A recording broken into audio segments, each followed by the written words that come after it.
টলিপাড়ায় যেমন নতুন সম্পর্ক গড়ছে তেমন বহু সম্পর্ক ভাঙার গুঞ্জন শোনা যায়। আরও এক তারকা জুটির দূরত্ব তৈরি হওয়ার খবর এই মুহূর্তে শিরোনামে।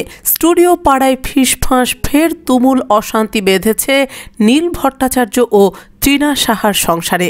প্রায় বছর দুয়েক আগে রটে গিয়েছিল ডিভোর্স হবে জুটির। সে সময় খবরটি ভুয়ো বলে উড়িয়ে দেন দুজনেই। এবার আরও একবার আলোচনার কেন্দ্রবিন্দুতে তাঁরা। খবর আবারও সম্পর্কে ফাটল ধরেছে তারকা জুটির। আগেরবার শোনা গিয়েছিল ট্রিনার জীবনে নাকি নতুন মানুষ আগমনের জন্যই দূরত্ব তৈরি হয়েছিল দুজনের। ঝামেলা এতটাই বেড়েছিল যে বিচ্ছেদ পর্যন্ত জল গড়াচ্ছিল বিষয়টা। পরে সবটা ঠিক হয়ে যায় ধীরে ধীরে।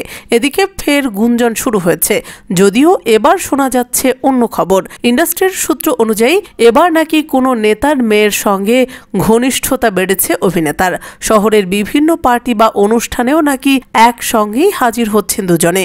যদিও এ নিয়ে দুজনের কেউই মুখ খোলেননি বা দূরত্বের কথাও স্বীকার করেননি। টেলিপাড়ার অন্যতম জনপ্রিয় জুটি নীল ভট্টাচার্য ও ট্রিনা সাহা সুযোগ পেলেই ভ্যাকেশনে চলে যেতেন।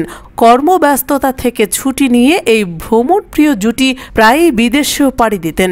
সে সময় সোশ্যাল মিডিয়া ভরে উঠত ত্রিনীলের নানা রোমান্টিক মুহূর্ত থেকে ট্রেন্ডিং রিলসে। তবে বেশ কিছু মাস তাঁদের কোনো ভ্যাকেশনের ছবি সামনে আসেনি। শুধু তাই নয়, একসঙ্গে খুব একটা ছবি পোস্ট করতেও দেখা যায় না তাদের। প্রসঙ্গত 2021 সালের ফেব্রুয়ারি মাসে 7 পাকে বাঁধা পড়েন নীল ও ট্রিনা।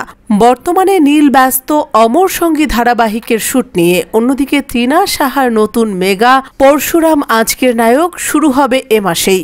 সম্পর্কে দূরত্বের জল্পনা শোনা গেলেও এবছর মহাশিবরাত্রির দিন মন্দিরে গিয়ে শিবের মাথায় জল ঢালতে দেখা গেছে নীল পত্নীকে।